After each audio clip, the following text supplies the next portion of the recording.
Hi అండి, నేను మీ ధనంజయ. నేటి ప్రపంచం. యుక్త వయసులో ఉన్న అమ్మాయిలకి పీసీఓడి ప్రాబ్లమ్స్ ఎక్కువ అవుతున్నాయి. అంటే మెన్సన్స్ కరెక్ట్ టైంకి రాకపోవడం వల్ల కొన్ని ప్రాబ్లమ్స్ ఎక్కువ అవుతున్నాయి. ఈ విషయాన్ని నేను తెలుసుకోవడానికి గైనకాలజిస్ట్ శ్రీమతి మంజుల మేడం గారితో మన నేటి ప్రపంచం ఫేస్ టు ఫేస్. మేడం గారు నమస్తే అండి. మేడం గారు, యుక్త వయసులో అమ్మాయిలకి డేట్ కరెక్ట్ రావడం లేదు, డేట్ టు డేట్ రావడం లేదు. దీనికి ఎటువంటి ప్రాబ్లమ్స్ ఫేస్ అవుతాయి? చాలా మంచి టాపిక్ తెచ్చారు ధనంజయ్ గారు. పీసీఓడి అనేది ఇప్పుడు చదువు లేని వాళ్ళకి కూడా ఆ టర్ము అందరికీ నానుడి అయిపోయింది. ఎందుకంటే చాలా కామన్ అయిపోయింది. చెప్పాలంటే ఇంటికి ఒకరు కూడా ఉన్నారు. అలాగే పీసీఓడి అంటే నీటి బుడగల వ్యాధి. ఎందుకు అంటారు అంటే అండాశయంలో నీటి బుడగలు అనేవి ఎందువల్ల తయారవుతున్నాయంటే వాళ్ళు హార్మోన్స్ మార్పులు జరుగుతున్నాయి. దానికి కారణం మెయిన్ లైఫ్ స్టైల్ జీవన సరళి వాళ్ళలో కరెక్ట్గా లేకపోవడం అనేది మెయిన్ కారణము.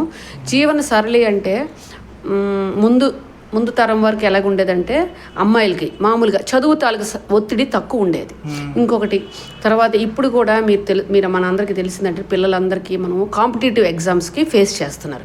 అంటే ఇంటర్కి వచ్చేసరికి లేదంటే స్కూల్లో కూడా హాస్టల్లో వేస్తున్నాం వాళ్ళకి. సో వాళ్ళకి ఆటోమేటిక్గా హోమ్ సిక్నెస్, ఇంటి మీద బెంగ అంటే ఆటోమేటిక్గా వాళ్ళకి.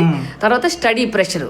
ఇప్పుడు మా పాత రోజుల్లో మనమందరము ఏంటంటే స్ట్రెస్ లేని అంటే ఒత్తిడి లేని చదువులు ఉండేవి. గవర్నమెంట్ చదువులు ఎక్కువ ఉండేవి. ప్రైవేట్ చదువుల్లో కూడా ఇంత ఒత్తిడి అనేది ఎప్పుడూ లేదు. కానీ ఇప్పుడు పిల్లలు పుట్టినప్పటి నుండి చదువు విషయంలో మాత్రం ఒత్తిడికి లోనవుతున్నారు. ఇంకొకటి తర్వాత తల్లులు కూడా జాబ్ చేస్తున్నారు. దానివల్ల ఆటోమేటిక్గా ఏమవుతుందంటే పోషకాహారము ఇంటిలో వండిన వంట తినేది తక్కువైపోతుంది. సో బయట ఆహార పదార్థాల మీద కూడా ఎక్కువ ఆధారపడుతున్నారు. హాస్టల్ ఫుడ్ వలన ఆధారపడుతున్నారు. హాస్టల్ ఫుడ్ నచ్చక అందరూ స్నాక్స్ అంటే ఈ చిరుతిళ్ళు, ఆ చిరుతిళ్ళులో కూడా ఆరోగ్యకరమైన ఉంటాయి, అనారోగ్యకరమైన వాటి ఏంటి జంక్ ఫుడ్కి ఎక్కువ బానిస అని అనాలి. ఎందుకంటే జంక్ ఫుడ్ తినడం అన్నది ఒక వ్యసనం లాంటిదే. ఇట్ ఈజ్ ఆల్కహాలు, స్మోకింగ్ ఎంత డేంజరో ఆరోగ్యానికి, జంక్ ఫుడ్ తినడం కూడా దానికంటే ఎక్కువ చెడు ప్రభావం ఉంటుంది. దానివలన ఉంటుంది ఒకటి. తర్వాత కూడాను ఈ కాంపిటేటివ్ మెయిన్గా బైపీసీ, ఈ ఇంజనీరింగ్, ఎంసెట్, నీట్ ఇవన్నీ కూడా వాళ్ళకి స్ట్రెస్ ఫేస్ చేస్తున్నారు.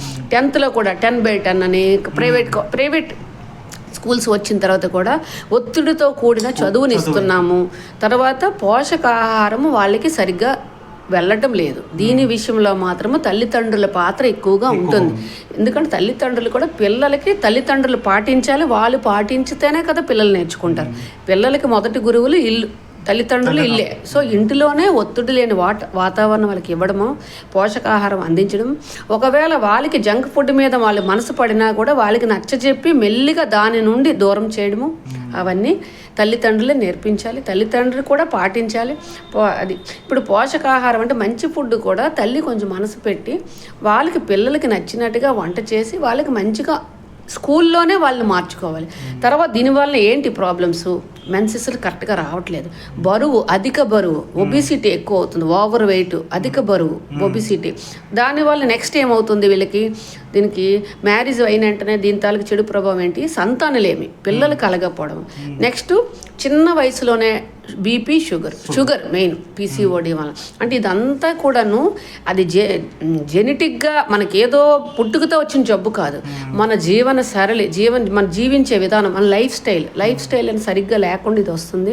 కాబట్టి దీన్ని సీరియస్గా తీసుకుంటే మన చేతిలోన మనము నివారించగలిగే జబ్బు ఇది.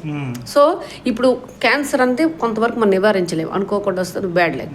సో కానీ ఇది పీసీఓడి, మెన్సెస్ ప్రాబ్లమ్స్, డయాబెటీస్, ఈ పీసీఓడి వలన వచ్చే సంతానలేమి, ఇవన్నీ మన చేతులతో జస్ట్ మన జీవన విధానంలో మనం చేస్తున్న చిన్న చిన్న తప్పులు మిస్టేక్స్ సవరించుకుంటే మనం ఎన్నో సమస్యలు, వీటి వలన ఆర్థిక భారం, చిన్న ఫ్యామిలీస్ మీద ఆర్థిక భారం కూడా. తర్వాత పిల్లలు లేరు అనగానే దంపతులకి ఆ కుటుంబాల్లో వాళ్ళు పడే ఆందోళన, ఒత్తిడి, వాళ్ళ యొక్క బాధ, ఇవన్నీ కూడా నివారించగలము. చిన్నది అంటే జీవన సరైన తర్వాత ఫిజికల్గా వర్క్, ఫిజికల్ అంటే శారీరక శ్రమ ఇప్పుడు వాళ్ళకి ఉండటం లేదు. ఇంకొకటి స్క్రీన్ టైం, మొబైల్తో ఎక్కువగా పిల్లలకి కరోనా టైం నుండి ఈ మొబైల్ అనేది ఎక్కువైంది. ఎందుకంటే ఆన్లైన్ క్లాసులు స్టార్ట్ అయింది. అక్కడ నుంచి వాళ్ళు ఫస్ట్ క్లాసులు విన్నారు, తర్వాత సినిమాలు నేర్చారు, తర్వాత దాంట్లోనే యూట్యూబ్ నేర్చారు, రీల్స్ అంటున్నారు, ఇది అంటున్నారు, అది అంటున్నారు. అవన్నిట్లో కూడా తల్లిదండ్రులే చాలా వరకు తల్లిదండ్రులే మెయిన్. చాలా బాధ్యత తల్లిదండ్రుల మీద ఉంది వాళ్ళకి. ఇప్పుడు ఈ డేట్ కరెక్ట్ రాకపోయిన తర్వాత ఆఫ్టర్ మ్యారేజ్ సంతానం విషయంలో చాలా ప్రాబ్లమ్స్ ఫేస్ చేస్తున్నారు. మరి ఏం చేయాలండి దీనికి? అంటే ఈ పీసీఓడి అధిక బరువు అనేది మన చేతుల్లో ఉన్నదే. మన చేతులతో మనం క్లియర్ అవుతుందా? మెడిసిన్ కంటే కూడా మెడిసిన్ కొంత భాగమే మెడిసిన్కి రోల్ ఉంది. మన యొక్క శారీరక శ్రమ, ఎక్సర్సైజు, మంచి ఆహారము, సరైన జీవన విధానం అంటే టైంకి తినటము, అవన్నీ ఈ స్ట్రెస్ కొంచెం తగ్గించుకోవడము, ఈ ఆటోమేటిక్గా ఇప్పుడు ఇప్పుడు మనకి మొబైల్ కానీ ఏమైనా ఆన్లైన్ కానీ ఏదైనా సరే ఎక్కువ వ్యసనం ఒక లెవెల్, ఒక టైం దాటి అది దానికి మనం వ్యసనం అయిపోతుంది, మనకి అది బలి అవుతున్నాము, దానికి మనము దాసోహం అయిపోతున్నట్టు అది వ్యసనం కింద లెక్క. ఆ వ్యసనంలోంచి బయటికి రావాలి. జంక్ ఫుడ్ తినడం ఒక వ్యసనమే. వ్యసనాలు లాంటివే ఇవన్నీ ఆరోగ్యాన్ని దెబ్బతీస్తున్నాయి.